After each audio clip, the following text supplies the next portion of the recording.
was there when the Secretary and the Chairman of the Federal Reserve came those days and talked with members of Congress about what was going on. It was about September 15th.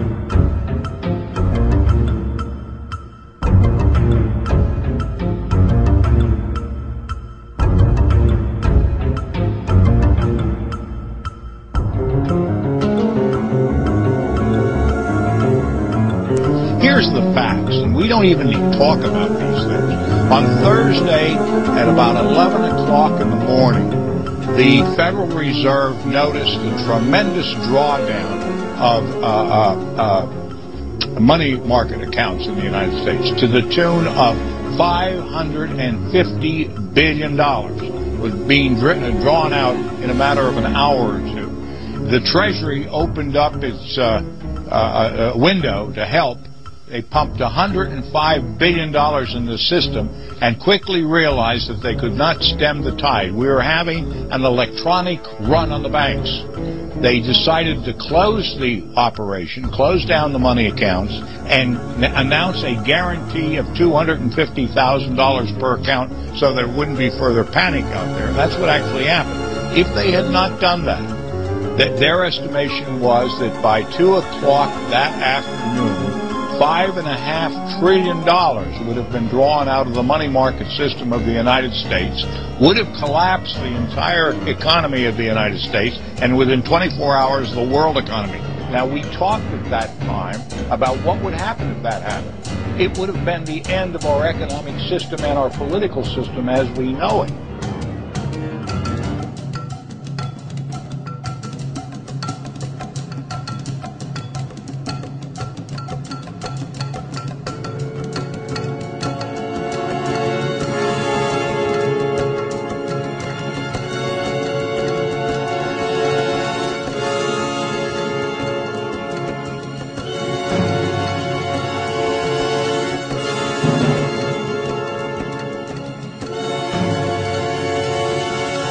Good evening. This is an extraordinary period for America's economy. Over the past few weeks, many Americans have felt anxiety about their finances and their future. I understand their worry and their frustration. We've seen triple-digit swings in the stock market. Major financial institutions have teetered on the edge of collapse, and some have failed. As uncertainty has grown, many banks have restricted lending. Credit markets have frozen, and families and businesses have found it harder to borrow money. We are in the midst of a serious financial crisis.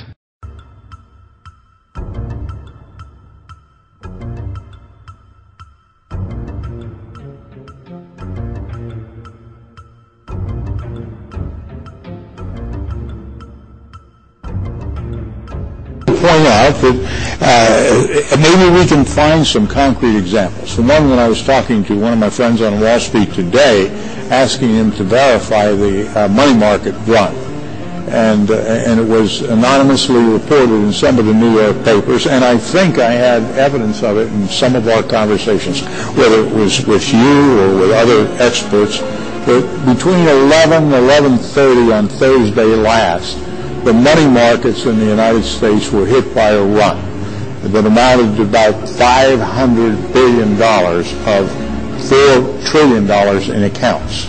And that, as I understand it, it was essential for the Federal Reserve to pump $105 billion in the system and to suspend operations, or the money market accounts of the country would have, in fact, failed.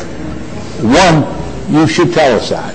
And then the ramifications if that were to happen, so that average Americans understand that a electronic run on money markets is no different today than a run on banks in 1929.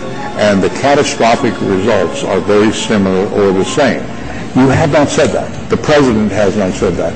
So when I talk to average Americans in my district and across this country, the sun came up today, they went to work today, they stopped and picked up gas today.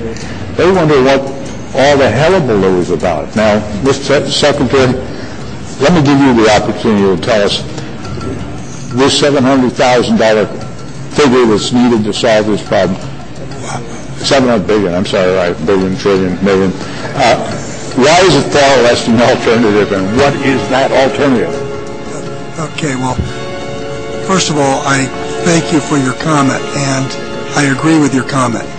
And let me say that although the chairman and I and many others have been thinking through alternatives for a long time if we needed them, we hoped we didn't need them, and we were confronted with a situation that unfolded very quickly. We had people staying up all night for a couple of nights, and so we weren't able to actually roll this out the way you would like to. We moved it out very quickly. Now, I would say in terms of the money markets, let me explain to you. Mr. Secretary, I apologize. You won't left much time, but we are going to have to keep to it. So, okay. You may have to return to the question of the worst alternative a little bit later on. But if you want to do the money markets, do that one. Okay, I'll do very quickly that there's there's $1.7 trillion of commercial paper even in the money markets. Commercial paper is short-term lending for businesses. And businesses need this money to flow, to fund daily operations. If they can't use that, it all goes back on the banks and it creates a big problem. So what we did, and we did it in a way in which it didn't disturb the level playing field, we guaranteed for a year all money market funds. We used some emergency powers, the Exchange Stabilization Fund to Treasury, but we did it funds that were there, through September 19th. So we weren't going to create a problem with an unlevel playing field going forward. And then we're giving the money markets a chance to decide to opt into this program and make some payment. So that was our action, but it will take there's a lot we all could do to explain how this relates to ordinary Americans, and we need to do a better job of explaining.